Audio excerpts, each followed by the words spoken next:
Антонио Милошовски го повика лицето ЗЗ на телевизиски дуел во време и на медиум кој тој ќе ги избере. И тоа за сите материјали кои ова лице ги има за него или со друг јавен или политички интерес, како и за оние материјали кои Милошовски, како што вели, можеби ги поседува или ќе ги поседува. Во изјава за емисијата на Алфа Заспи ако можеш, пратеникот на ВМРО ДПМН рече дека јавноста треба да биде сведок на нивното соочување со аргументи и да одлучи кој ќе треба да се појави на суд, тој или ЗЗ. Ова следува откако вчера на YouTube каналот Голи Тру се појавија аудио снимки од разговори во кои се слуша гласот на Милошовски. Првиот е со поранешниот председател на Врховниот суд Јово Вангеловски, а вториот со судијата Николче Николовски. Во двата разговори пратеникот наводно се распрашува за случај во кој е инволвиран неговиот татко. Претходно Милошовски објави два разговори во кои се слуша гласот на екс-премиерот Зоран Заев, поврзани се со 1TV и судството.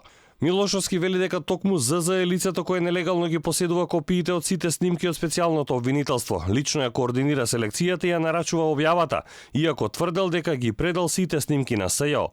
Моето мислење е дека лицето ЗЗ се најде прилично погодено и засегнато од материјалите кои што јас ги објавив, а ми беа доставени од укажувач.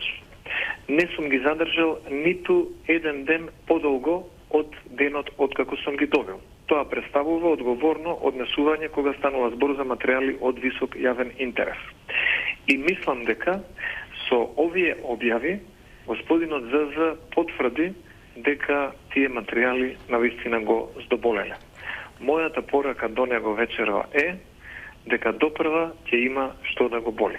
За новите аудио снимки денеска се огласи техничкиот премиер Спасовски. Тврди дека се она што СДСМ го имало од прислушуваните разговори го предал во СЈО. Јас не ги слушнам, не знам зашто се работи во однос на објавувањето, знам дека се објавени некакви материјали, повикувам институциите да истражат, истражните органи да работат ефикасно, да видат кои материјали се, какви се тие материјали, од каде се објавени, зошто, и да си преземат соодветни мерки. Значи, нулта толеранција и за оваа работа. МВР пак ќе постапува по случајот доколку добие насоки од обвинителството.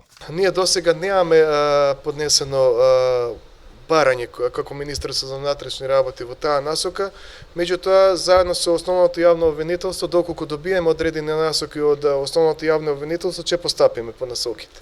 Во 2015-тата СДСМ започна да објавува нелегално прислушувани разговори. Такви снимки се појавија уште во неколку наврати. Известни Никола Тесла, Илија Громовник, Шекери Махмети алијас Елчека, кој потоа доби условна казна, објавуваа разговори од владеачки, опозицијски функционери, аналитичари и новинари.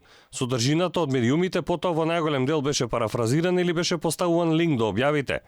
Законот за заштита на приватноста забранува објава, обработка или поседување на материјали од незаконското прислушување од 2008 до 2015.